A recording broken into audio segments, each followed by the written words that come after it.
Sejam todos muito bem-vindos a mais um Multinews. E a nossa transmissão sobre as notícias do Brasil e do mundo começa depois da vinheta. Bora lá!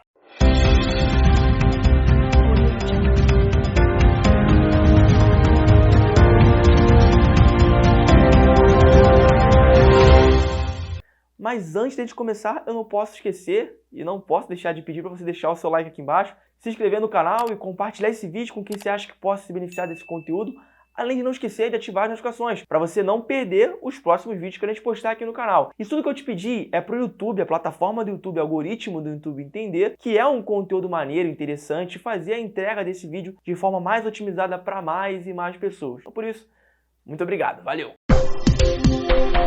No último dia 15 de agosto, fez 50 anos do fim do Tratado de Bretton Woods, feito pelo então presidente da época, Richard Nixon, em 1971. O Tratado de Bretton Woods foi criado em 1944, um pouco mais de um mês depois das tropas aliadas desembarcarem na praia da Normandia, no famoso Dia D, começando a campanha de libertação da Europa da mão dos alemães. Criado por 44 nações, o Tratado de Bretton Woods e fez o dólar começar a ser a reserva de valor mundial. Todas as moedas teriam um lastro em dólar e, por sua vez, o dólar teria lastro em ouro. E justamente esse lastro em ouro que o dólar tinha segurava o processo inflacionário. Ou seja, os Estados Unidos só podia imprimir mais dólares se ele tivesse ouro na sua reserva, se ele tivesse ouro no seu banco central. Só que a gente sabe que depois do fim da Segunda Guerra Mundial, a gente teve guerra no Vietnã, a gente teve Guerra Fria, ou seja, os Estados Unidos entrou em diversos conflitos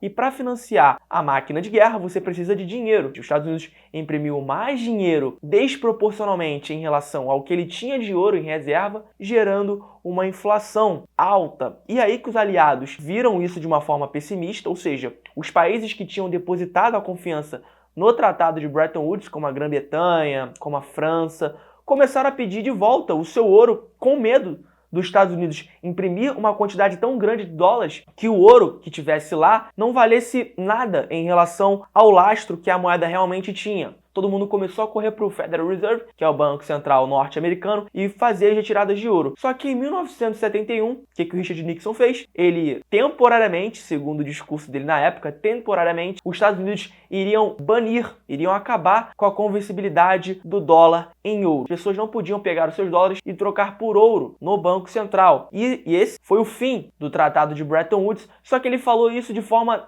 temporária. E esse temporário já dura meio século, fez aniversário agora dia 15 de agosto, e o Richard Nixon nem está mais entre nós.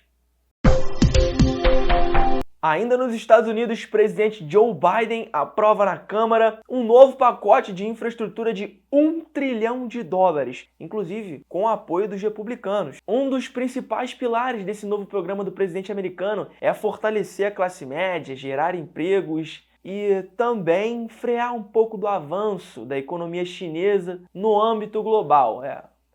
Parece que muda presidente, mas a política de enfrentamento à China eu acho que dificilmente vai parar. Batizado de Plano de Emprego Americano, esse projeto visa investimento de 580 bilhões de dólares em infraestrutura de forma diretamente e 380 bilhões mais especificamente em reestruturação de estradas, renovação da frota de ônibus escolares e convencionais. Outras seções também beneficiadas seria saneamento básico com troca para novas tubulações, melhora no acesso à internet banda larga em mais pontos do país e também melhora na distribuição da rede elétrica. Porém, Biden ainda parece não estar satisfeito. Rola ainda uma discussão dentro do Partido Democrata e dentro do Senado americano, um novo pacote de estímulos de mais de 3,5 trilhões de dólares. Esse pacote seria para ampliar o assistencialismo, como seguridade, como auxílios, apoio a imigrantes, como saúde pública, o que é o chamado Medicare. E esse projeto seria financiado com elevação de impostos e taxação em cima de empresas e de pessoas mais ricas. Porém, quando você imprime muito dinheiro e joga esse dinheiro na economia, em um país que já está muito endividado, com déficits públicos já batendo recordes possíveis e impossíveis, é combustível ainda mais que você joga nessa fogueira do processo inflacionário. O último CPI americano, que é o índice que mede o aumento de preços, a inflação basicamente dentro dos Estados Unidos veio em torno de 5,14%. Então vamos ver até onde que essa maquininha de dólar vai. Agora vamos falar de Brasil.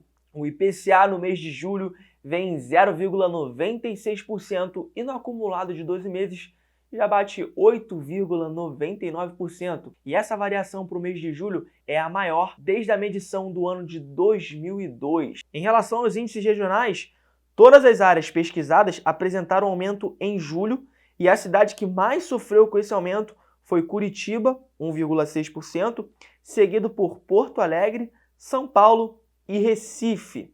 Meus amigos, a inflação está bastante alta e ela aumentou para todas as faixas de classes econômicas, desde a classe A até a classe C, D, E. Mas as pessoas que mais sentiram isso foram especialmente as pessoas que têm menos poder aquisitivo, as pessoas mais pobres. Porque justamente os produtos que mais subiram de preço são os produtos que mais percentualmente pesam na cesta de consumo dessas famílias, que é o caso do gás de cozinha, da energia elétrica, dos alimentos. As pessoas que não têm muita condição financeira, a maior parte do dinheiro que elas ganham vai para esses gastos. E esses produtos foram os produtos que mais subiram de preço. Enquanto que as famílias têm mais renda, elas gastam com viagem, elas gastam com aparelhos eletrônicos de maior valor agregado. Então, eles não sentem tanto percentualmente. As famílias, elas estão sentindo cada vez mais o peso dessa inflação, que vem aumentando cada vez mais. E em uma live, inclusive, o nosso presidente da República, Jair Bolsonaro, reiterou afirmando e concordando que realmente a inflação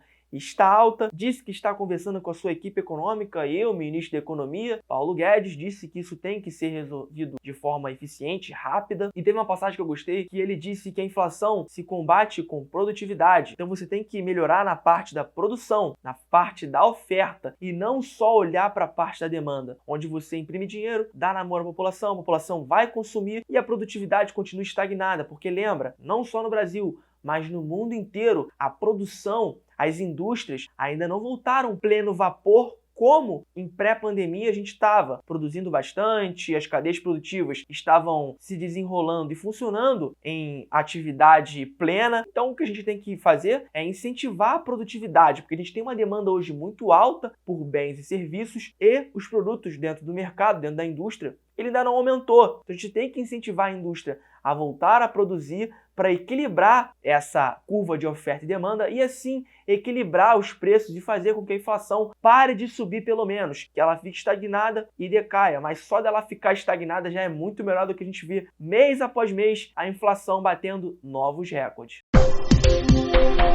Fechamento de portos na China gera temores de uma nova onda do Covid. Meu Deus do céu, a gente nunca vai ficar livre desse vírus. Nossa senhora, cara.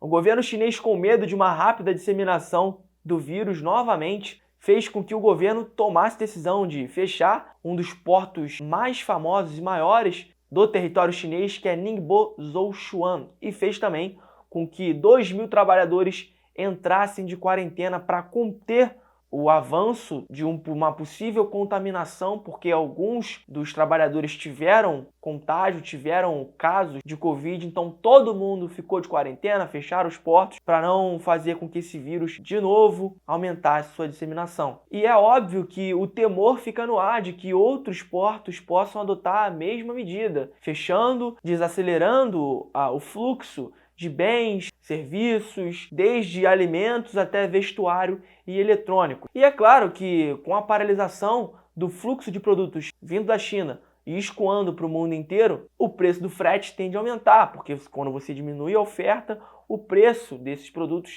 tende a se elevar. Então a gente pode ver os produtos ficando ainda mais caros, contribuindo ainda mais para os medidores de inflação baterem novos recordes. E aí a gente tem que ficar só na torcida para que esses gargalos nas cadeias produtivas sejam eliminados, tanto de forma operacional quanto de forma sanitária, que esse problema do Covid seja solucionado e a gente volte a pleno funcionamento, a pleno vapor e o mundo volte a ser o que era antes. Que saudade de 2019, cara. A gente era feliz e não sabia. E obviamente que essa notícia não pegou muito bem e inclusive contribuiu para que o Ibovespa, o índice da nossa bolsa aqui no Brasil, tivesse um fechamento semanal de queda de 1,5%. E aqui na sopinha, que é o Brasil de incertezas, você pode jogar aí a pimentinha da política. Então, nós brasileiros investidores, a gente tem que sempre olhar e contar com uma incerteza ainda maior do que os outros lugares do mundo. Então não esquece de ativar as notificações para sempre ficar por dentro das principais notícias de mercado financeiro, política